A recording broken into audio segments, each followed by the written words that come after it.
ভাই এই নেন টাকা। আরে ভাই তো টাকা পড়ে গেছে। আরে উঠাইস না, রাখ রাখ। কেন ভাই? আরে ভাই আমি পয়রা যাও, টাকা উঠাই না। কি বড় লোক রে ভাই। হ্যাঁ সেটা তো একটু আছেই। ও তাহলে ভাই আমার একটা বড় রেস্টুরেন্টে নিয়ে খাওয়া, অনেকদিন হয়েছে বড় রেস্টুরেন্টে কিছু খাই নাই।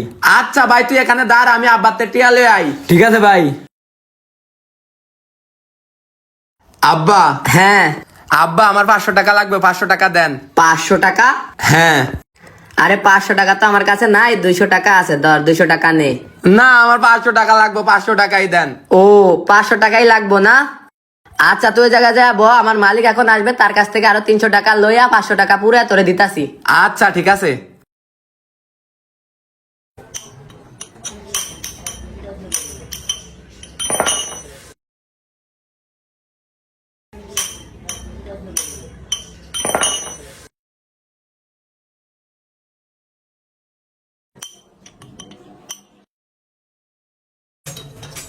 আরে 1 ঘন্টা ধরে কাম করতেছ, এখনো কামটা শেষ দিতে পারছ না?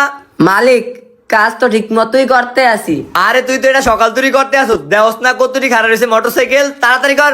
আচ্ছা ঠিক আছে।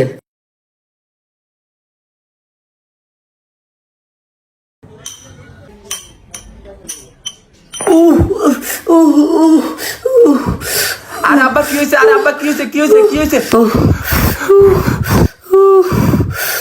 আমার কিছু হয় না, আমার কিছু হয় না, তুই ওনে বহ যা। বুইরা কাম জানে না, এসে কাম করতে। যা বহ যা।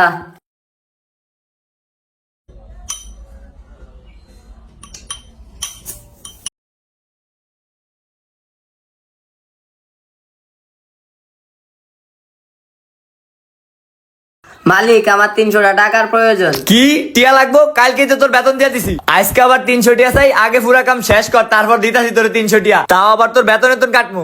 মালিক আমার ইমার্জেন্সি টাকাটা প্রয়োজন। এত কিছু আমি জানি না, আগে কাজ শেষ কর তারপর দিতাছি। আচ্ছা ঠিক আছে মালিক।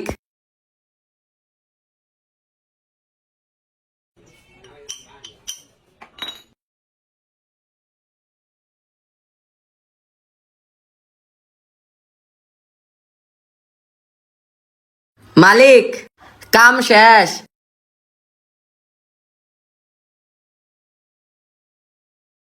এই নাও। এই নে 500 টাকা।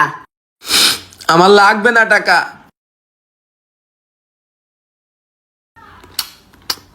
আরে ভাই এটা কি করতেছস?